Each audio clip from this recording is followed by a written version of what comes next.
speaking to you as, as an actress and a screenwriter, this project called Pretty for a Whack Girl. You've been getting a lot of attention for it. It's caught my eye. Curious about it. If you want, send me a link. I was trying to track it down whenever it's available. I want to know, like, what was the inspiration that led you to create this mini web series?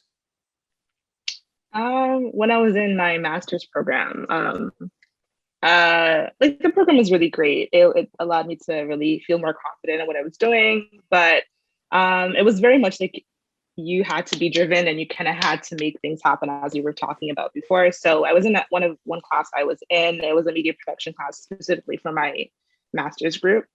But it was like we had a project and they just said, create whatever you want. They didn't really care what we created, just create something. And I was like, okay, I'm at Ryerson. They have like some good equipment and I'm getting to use it for free. So let me just, and at the time I was a teacher's assistant. A graduate assistant.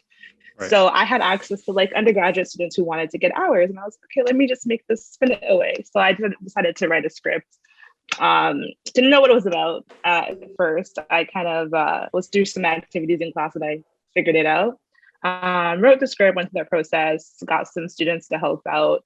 And then we made the pilot episode of it on campus and did that. And I was like, you know what, like I actually really do relate to the story. And I decided to continue with it after I finished school. And that was basically the start of it.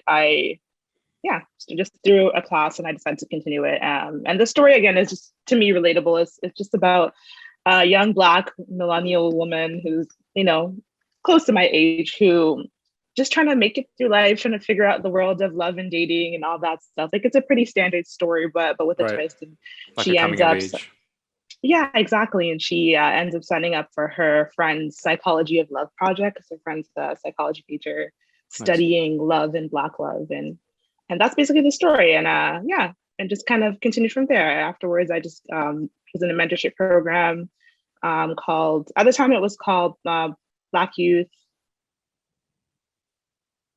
Well, now it's called OEI Emerging, but before it was called Black Youth Film. And so it was just a program for Black youth between the ages of 18 to 26. And through that, I was able to, again, utilize those resources. The people who were in the program at the time, I brought them on as on the production. And then so we kind of went from there and just created more episodes. And I just worked through it. How many episodes? How many episodes is it? There are 5. And initially when I wrote them, it was actually supposed to be 3 episodes. Sorry, I had a pilot episode and I was going to create 2 more episodes to make a total of 3. But then during the editing process, I decided to split the last 2 episodes into 4. So now it's 5. Yeah. What's the runtime for each episode? Well, the first episode is about 10 minutes or so, and the rest of them are under 10 minutes. So. Okay, cool. So it's like a little short series, mini web series, hence the name. That's really cool. And, it's a relatable story. We're all millennials here. We're the people, most of my audience that listens, so they can understand, what you just described, like that subject matter, right? Like navigating life, love, career, things like that. And so you've been getting a lot of attention, like from festivals. I saw it got an official selection. Yeah, well, so far I've only submitted to 1 festival. Oh, okay. Yeah, there you go. Perfect. So 1 for 1. You're 1 for 1. There you go. Exactly. I submitted to the TLF Fest, and so it's showcasing right now. Nice. Well, I don't know when this is coming out, but it's showcasing now this time July. Nice. So it's been good in that sense, and I've been just spreading the word through Instagram. That's how I've really been navigating this. So this is through your studies. You created this project. You were explaining, like in your master when you were at Ryerson. You utilized your resources, like the people there. Yeah, exactly. It wasn't like a part of my thesis. I ended up writing a script for my dissertation. Okay. But yeah, I was in a class and I was just like create anything. So I just decided to create that. And yeah, that was the way it started. Yeah. Yeah. So it's all completed. There's no more episodes. Possibly another season, or no? Or is this done? No, my goal. Well, see, it was really low budget. So yeah. No, hey, budget, you're talking to the master of no low budgets. Yeah, running with a Tim's.